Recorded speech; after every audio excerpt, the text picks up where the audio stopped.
But the thing is, like, people are like scared to like play the game or open the game or whatever, right? No, so people are going to be super afraid of this, and I think a lot of the reason why is because they don't understand what remote code execution is. They don't understand this. So let me draw this on the good old whiteboard here. Let's say that the attacker's computer is here, and let's say that your computer is here, right? This is the server. If the attacker has remote code execution on the server, it means that they can execute code on this machine from their machine. It does not mean that they can execute code on your machine, but it means that they can modify memory and execute commands on the server. That means that they could do things like ban you, or generate packs, or change your lobby, or delete your lobby, or anything else that goes on with this, depending on the server infrastructure that's there. Now remember, the server instance is a solo thing. There's authentication servers that handle login, may not have access to that. It could be the actual game servers themselves, so just changing game state, but not changing anything outside of that. There may be servers that handle everything with shops and payment processing details because there's a bunch of different standards that have to be applied to payment processing information. Totally different servers, right? So there's lots of different things that go into the server when people talk about servers for games. It's not just one thing. But it's very clear that he has access to purchase and information regarding how many packs your account has. And he has access to the game servers because he can do things like summon in a bunch of bots, right? Those alone does not necessarily mean he has remote code execution on all things because he could be doing a lot more damage. He has execution for two things: summoning bots, banning, actually three things: summoning bots, banning people by flagging their account for easy anti-cheat, and the last one is creating like packs and then giving them to people. So those three vulnerabilities are quite bad, but it doesn't show full control. Full control would be much worse, right? Now, just because you have execution on this machine doesn't mean you have execution on the end user's machine. You would have to have another vulnerability. What you would need to do at that point is you have to have remote code execution on the server, and then that would then chain into another vulnerability that's on the client. The client would have to be vulnerable so you could do that on the end user, which would be your game copy. In this case, we can't prove this connection. So it's strange to say that that's the truth, right? We have to prove the connection first. That's it. Yeah, it'd be extremely sophisticated too. Yeah. I have a question to you guys, though. I think a lot of people want me to ask this question too. So we've been struggling with cheaters and this shit for fucking years. Yeah. Like 2 years plus of just like, and it feels like nothing's happening. Is it what is like the play if you guys were the people in like what's it called? So in game security stuff, generally the way that we do this is through ban waves. Right? And I'm sure you've seen a bunch of ban waves for the game, right? Are they doing massive ban waves of like tens of thousands? They haven't done anything? They've done it the one time. How many people do they ban in the one ban wave? I don't remember. It was a lot. People like jumped a bunch of places and stuff like that. But they only one time. It was like one time for like a whole week where the game actually felt normal. About 100K people are saying? Is it 100K? Maybe. Some people are saying 4K and 7K. No one knows the value. All right. So generally the way that we do this is you're supposed to do it every 3 to 6 months. And it's not about catching the players cheating. And I know that may be weird, right? Why would you ban players if you're not trying to stop the players from cheating? You're not. They're actually ammunition. So what we usually do, we do it every 3 to 6 months because there's a person on the other side that's making the botting or cheating tools. They're creating those tools, and they're usually monetizing that in some way, right? If they're not monetizing it, whatever. But when you do this 3 to 6 month ban, if they are monetizing it, you get a shitload of chargebacks if they're not using crypto. All those players are suddenly angry customers for your opponent. At the same time, you also get a bunch of angry players that are reviewing that bot and telling everyone, don't use this tool. I got banned for this tool. So you do this all at once to overwhelm the shit out of your opponent. All at once. That's why we do every 3 to 6 months. And it also stops your opponent, who are the bot creators, from detecting how you caught them. Because they don't know. Yeah. It could be any change they made over the last 3 to 6 months. You do it then, at that moment, to basically just wipe them off the map. And we used to do that all the time at Blizzard. Like, while I was at Blizzard, we banned, I banned over 2 million accounts in detections that I formed, right? But there were people on Risk that banned like 14, 15 million accounts doing this. And each time one of those ban waves went through, it chipped away at every one of those cheat creators until many of them fell under the pressure because they couldn't handle it. And that helps make the game better. It's not about the players getting banned. It's about using them as ammo every time. Okay. Because right now it feels like, dude, every time anyone gets banned, it feels like a manual ban. Yep. We have to, when we die to someone, we say, okay, 789555888 in my game. He's cheating. Can you ban him? They go and look, boom, aimbotting, ban. It feels like a manual ban every time, and it doesn't feel like happened. Apex is free to play, right? Yeah, it is. Yeah. It's live service. So the moment here's the other thing. Generally, games that have pay, like costs associated to buying the game, this is much less common. And the reason why is because there's a barrier to entry.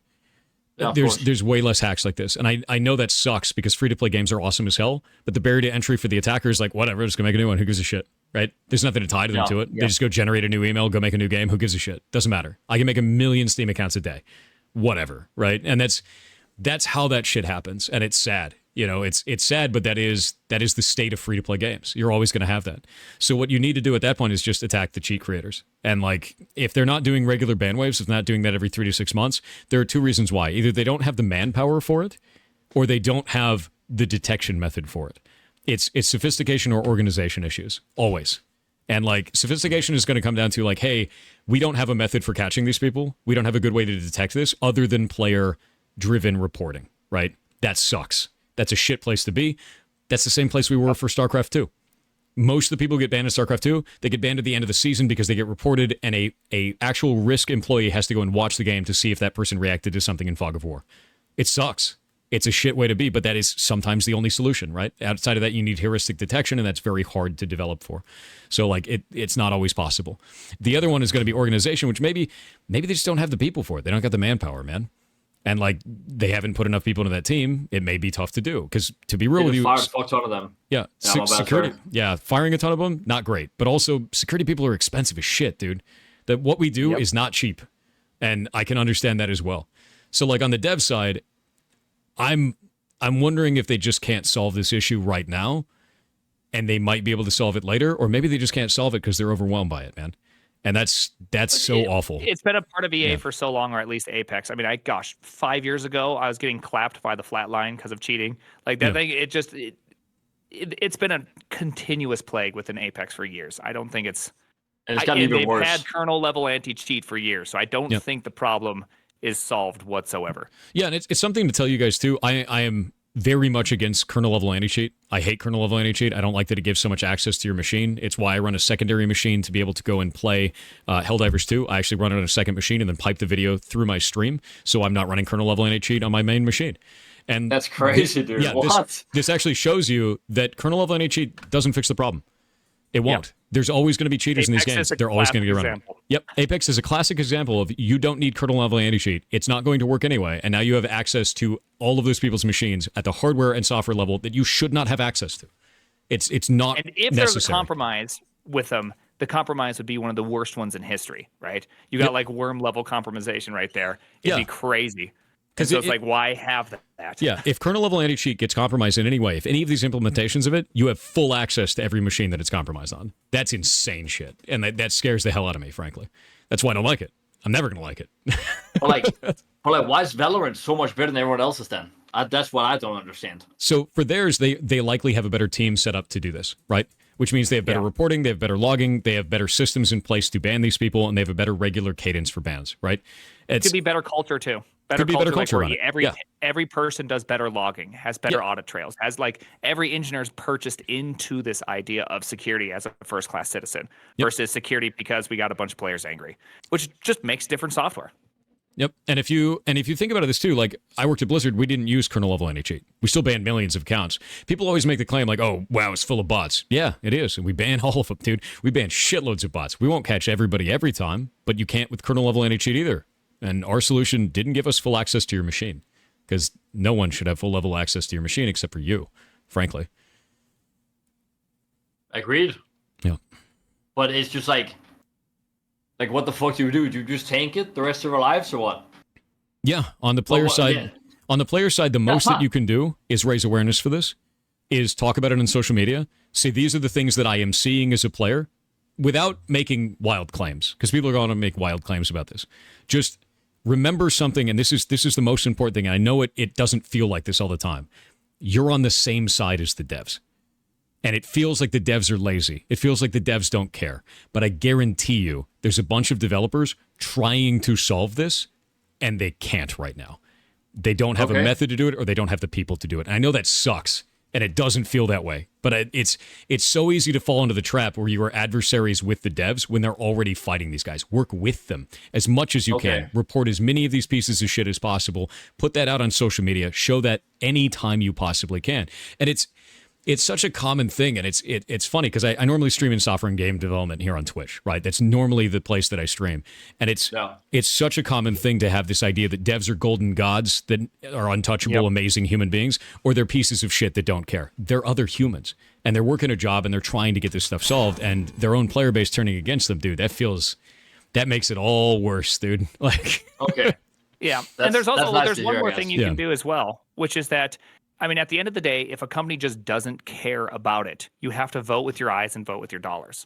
Right? Like, at some point, you also have to combat it in that kind of sense. And so, like, you cannot support a place and say they're awful and then also keep on going back to them, because it's like you're just in a toxic relationship at that point. And there's no point. They're like, oh, we could take away cheating, but hey, sales are still sales. Everything hasn't changed. We just had the biggest exploit, apparently, and nobody's changed. So whatever, right? Like, it's not going to be serious until they feel it. Yeah, there's always going to be a limit for you as a player too, you know? Yeah. Always a limit. Yeah. It's like, but at the end of the day, it's like also a job, right? Yeah. Like, and a lot of like, jobs it's are a job for us, these. right? Like if I play something else but Apex, I'm shocked. Like, you know, like I don't know if I can survive doing something else than playing Apex. And it's so hard to just say, you know, fuck it. I don't want to do it anymore, right? Yeah. It's scary as hell. And like as a primary Apex player, right? Especially streaming this. If you're locked into that one game and that game starts to fail, immediately you're going to feel betrayed by the devs, right? And I would assume that. Yeah, you feel betrayed by the devs. Yeah, and like I totally get that. I 100% get that. Absolutely. And you're not wrong for feeling that way at all. The only thing that I can impress on you about that is I guarantee there are people in there trying to fix the problem. And the only thing that you can take away from that is if a person is under those types of situations, the whole room is on fire around them. They care about the game just as much because they go to work every day in a scenario like that where the room is on fire, the player base is enraged, the game's getting hacked to shit. There's two ways that they can go. The player base stays turned against them and they feel like shit and they burn out, and then you have less chance of fixing this problem. Or the player base rallies around them and tries everything they can to beat back the cheaters who are in the game. And maybe the devs feel inspired enough where they feel good and they start moving forward with the community. And it's more often than not, the player base turns against them. Everybody loses, you know? And there is a limit to that. There's a limit to that where you're like, you know what, this is insane. We're just not able to fix this. It's just a lost cause. And we felt that way with Titanfall 2 for ages. We remember that. Like, Titanfall 2 was just a mess for ages, you know? So, like, this is kind of a tale as old as time. We've seen the same exact thing with other games of the past. This is not abnormal. I guess the only advice I have for you is if you get to a point where you like feel like the game is doing more damage to you than good, transitioning to other games is the only thing you can really do at that point. And that sucks. That's not a good place to be, especially as a streamer or a pro player. None of that is good, but it's the reality of it. Yeah, but by the way, it's like a lot of people have. Oh yeah, shit, my bad. No, go for it. No. You go. You finish the thought. I was just saying, it's just like the problem I have is the communication is so bad that it feels like they don't care. Does that make sense? Like if they tweet it out every now and then, like, "Yo guys, we know there's a problem. We're really fixing. Like, we're trying our best. Keep reporting. You know, you guys got that shit. You know, like stuff like that. It would be fine." I agree. But it's dead silent for like 3 months, and then you get look at this new recolor, $25, and this new super epic heirloom, $700. Yep. Wow, dude, I can't wait for next season. Like, it feels like fucking dog shit, right? I know. Community manager would be good at this point. Yeah, community manager talking to the player base would be a great idea. And I do think they're absolutely failing that. One thing you have to remember, while a company looks like a unified thing on the outside, right? We have a full company, and it's the company that makes Apex, right? The big company. There's marketing teams. There's people that are handling processing for payments. There's people that are handling the storefront. There's people that are handling all of these different each systems, right? The game may be on fire, but that doesn't mean the other teams stop moving. So they had a product line that was planned to come out at these times. They're not releasing it even though the game's on fire. They're releasing it because it's their timeline to release it, whether the game is on fire or not. So it may look really shit on the outside, but that team's not going to stop functioning just because the game's on fire. They're just going to keep doing what they're supposed. That's their job, right? So I think the biggest thing here is to understand that the security team and the game management teams are probably having a huge problem. Like they're the ones that are absolutely on fire. These other teams are just going to keep doing exactly what they're doing, right? That they're paid to do. They're going to go release the products on the timeline. They're going to do all the marketing shit they're normally going to do. They're going to run tournaments. They're going to do all the shit that they have to, right? But those security teams and the game management team stuff, they're on fire. And with those, I absolutely agree. They need more community reporting stuff. They need more communication with you guys. Because that's the worst thing you can do is be like, oh, the game's on fire. Let me shut up and sit in the corner. Like, no. Because in today's age on the internet and in general, if there's a bunch of wild-ass claims happening like this, if you sit silently in the back, the room is going to fill up with people who are making wild claims. And no one is going to have any other voice to listen to, so they're just going to believe the wild claims. As a company, you guys got to come out and say, this is what we're doing. We know this is a problem. We agree with you. Let's fight them together. Change that shit. Change the narrative back around to be a collaborative one with the players who hate this, because you hate it too as the team that's working on the game. And you know you hate it. You have people working on this shit. Work with the players. Tell them you're working with them. Be public about it. You could turn this around into a win instantly by doing that. Even if it takes a long time to fix, even if it's really shit to fix, even if you don't have a plan yet to go forward, talking to your player base is always the right choice. Always. They apparently fired their community lead, I just got told. So that's unfortunate, of course. Well, hopefully they're firing it to get a new one such that they're able to have a better community lead situation. Because, I mean, obviously comms are super, super important. And how often have you thought this happens just in regular life where you know somebody, you think they're being a dick, and it just turns out you just didn't communicate with them. It's like this is just a massive scale version of that. Simple communication, a audit trail of what they've done, how many accounts they've banned in the last month. Very, very simple things just to give people a sense of like, oh, they're actually on care. Yep. Yeah. It feels like now the job is no, not the job. Apex feels like it's a money machine to fund other projects, and a lot of the money is not put back into Apex, right? That's what it feels like from my point of view. I obviously don't know that because I don't work there, and it just like it feels like we're just getting rolled, and no one really cares because there's no communication. There's no like, oh, we banned this many accounts. We did this, or like, oh, this is coming, or guys, you should hop off the game right now. Or there's no like server resets. There's nothing at all. We haven't had a single server reset for 5 years. Yeah, and like to be real, it's crazy. Yeah, that feeling is super valid. The fact that you feel that way and you know that it's not provable, but it feels that way as a player, totally makes sense. I would feel the same way, man. I would absolutely feel the same way. The reason why the company needs to put out communication, the reason why you do that, isn't to convince people that have already written them off. It's to convince people like you that they care. It's to show the people that are on the fence that like, hey, man, I just need you to talk. You're not going to convince all of the players that what you're doing is correct. You're not going to convince all the players you're doing a good job. But the ones that are on the fence that are like, dude, just say something. Just say anything. You know, like you're actually showing them that you give a shit enough to go forward, right? And yeah, for the pro player community, they need that. For the people who watch the pro players, they need that. Talk to your players. Always talk to your players. It's all about communication.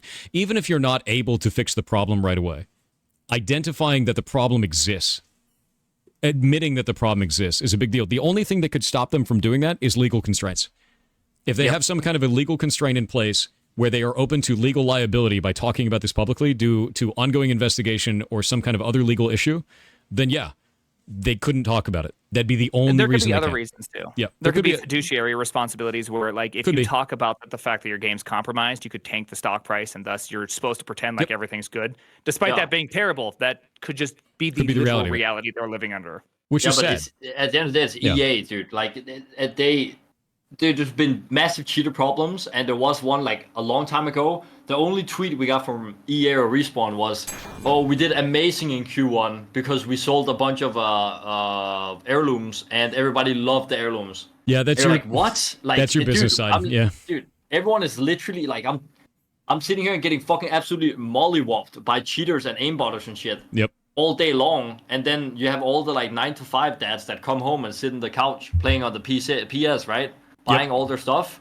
And the thing is, I would. There's nothing I would love to more than to convince everyone to stop spending money on the game. Because if people keep spending money on the game, then they think everything is fine. But if people stop spending money on the game, they'll realize that what they're doing is actually not that good, right? Sure, you probably just nailed it on the head right there with that one, because I'm not going to probably experience much for cheaters, because cheaters aren't probably going to be in my Silver 4 league, right? They're just not going to be there. So it's not really the problem that I'm experiencing, which means I'm going to be buying the stuff. I'm going to be enjoying the game. And it's really you guys that get the shaft on this. Yeah, you got to think about, like, where's your limit, right?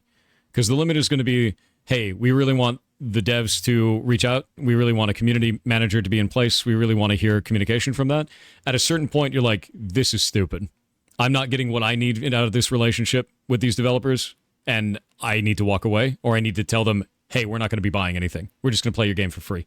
Because that's the whole reality of it, right? Because at a certain point, you have to kind of, pull the leash and be like, stop it. Because to be real with you, games exist because players play them. As a dev, I only exist because people buy my game. As a streamer, I only exist because the community watches this stream. They vote with their subs and bits. They vote with their eyes, right? And there is a limit to all of this where you just feel so negatively as a player, where you get up every day and you're like, God, I'm going to have to go fight a shitload of cheaters again, and we're getting no communication about this. And that's, there's a limit to that. And you have to decide what that limit is for you. Every player would. Yeah, but I know what you. I don't know. It's just like ass that you're. Yeah. That you're just standing here, just watching from like the sideline. You can't do anything, right? Yeah. No, it sucks. And like even for me, like when we were going and banning people, there were tons of things where it's like, God damn it, I can't find a way to detect this. I can't find a way to catch this person, right? I remember doing a Hail Mary thing one time because I was like, I want to get rid of phishing bots in World of Warcraft because so many goddamn phishing bots. The moment the expansion would come out, it's like phishing bots everywhere, right? And I formed this whole detection. I was like finding all the different methods to do it, and I put it out. And I was like, I'm going to catch so many phishing bots. You're going to do this. It banned 3 people. It was like a full thing with like an MMO with millions of players. And like 3 dudes got detected. I was like, God damn it. Like I spent like 2 months on it, dude. So phishing like, bot. The same thing happens on the other end. Like some of the shit just fails, and you're like, God, I spent all that time and all that money to like do this thing, and it didn't even work. So like, it does happen, and it happens on the same side. I think the best thing to remember in all of this is the devs who care, they're on your side, man. They are, as the players, and it sucks because there may be things where they can't communicate to you because of legal shit or financial shit. There may be things where they can't form a detection for the thing right now. They're doing investigation. They don't want to give away anything. They don't want to tip their hand to the person who's attacking. Like there's so many reasons not to, but I honestly believe that if companies were more open with communication to the players, there would be less bad feelings when things like this happen, because this is going to keep happening. Agreed. Attacks are going to keep happening on companies. Attacks are going to keep happening on games. And if the companies can communicate with the players and not have, radio silence is bad. If there's no radio silence, if you actually can talk to people and say, hey, we are aware of this. We're working on it. I'm sorry. That's a great way to be. Honestly, I feel like it's the only way to be right now, because otherwise toxicity is just going to run rampant, because you have players that believe in the developers, that believe in the game, that know that it could be something better. And then you have people that are like, this game's shit, right? And the ones who are just like, this game's shit, and that's all that they care about, they're going to win if you don't say anything. You have to prove to the players that you're doing something. You have to. I'm not going to lie. I'm a mix up between both of them. I'm not going to lie. 100%. So I don't want to sit here and act like I'm a saint or something, right? Oh no, you're tilted, and I get it. Like I would be tilted, dude. You have a whole career invested in this game. You have a stream invested in the game. You're a pro player for this game. Of course you're tilted. Like why wouldn't you be? That's crazy that you wouldn't be, right? This directly affects you both financially. It makes you nervous all of the time because now you're like, where's my career going? Like what am I going to do? What if the game dies? What if everyone stops playing the game? Like of course you'd be upset. Like that's not wrong. That's not wrong at all. There's nothing wrong with that whatsoever. And like, dude, that's got to be exhausting as shit. So I get it. I super get it. I'm not gonna lie. I'm gonna be honest with you. It's a really nice conversation to have because I haven't been venting or anything like that. Oh yeah. It's just like to anyone. The only thing I've just been annoyed every single day, and it's kind of nice to hear it from the other side of like you guys that actually make the games, and because I don't think like that. I don't sit here and think, oh, what is the developer doing right now? All I see is no communication. The game's fucking dog shit. And every time they make a new update, it feels like they just randomly threw a dice and just put that in this game. They're like, oh, fuck it, just make this character mega OP. And you're like, what? Yep, because the game balance team is like, well, we're going to keep balancing the game. And the marketing team's like, we're going to keep marketing the game. And the microtransaction team's like, we're keeping to make microtransactions. And the security team is like, my hair is on fire. Please help me. And the monitoring team's like, we'll get you last month's balance. Don't worry. We'll get it to you. You just keep balancing it. We'll tell you what happened 6 months ago soon. Oh, it's so rough, dude. It's so rough.